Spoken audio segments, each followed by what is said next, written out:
Hello and welcome to our last batch of candidates for Miss Universe Philippines. Let's begin with Taal Batangas Juliana Aquino. She's also representing the Filipino Society of Northern California. A fluent English speaker, she got those Morena Filipina beauty. She's cute, confident. I like her overall charisma, hoping for her placement. Next candidate, we have Kamigin, Erika Kadayday. Oh my god, she's so gorgeous. Plus her dimples.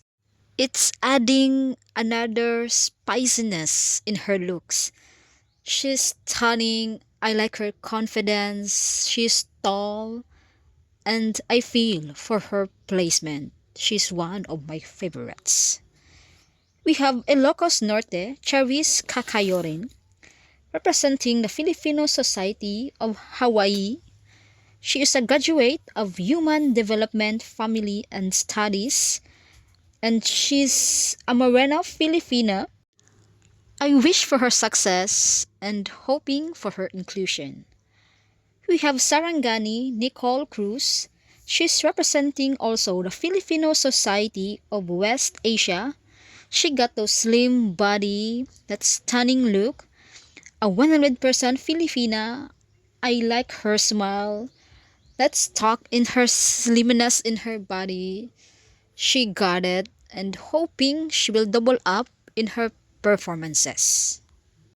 Next candidate, we have Baguio, Roxy Bayens, an actor, Miss Earth Philippines 2020 and Miss Earth Water 2020.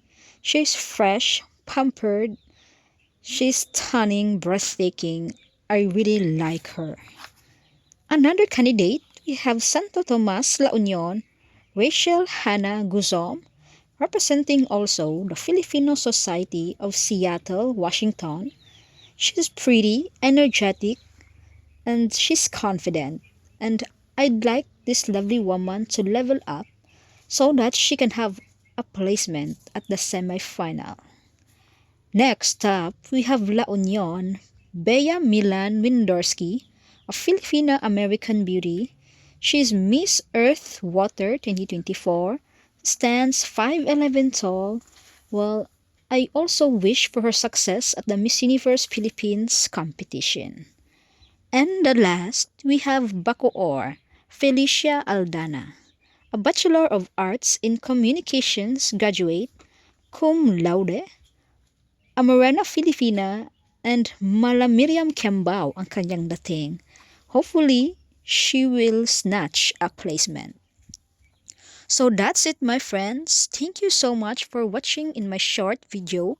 God bless you always and take care.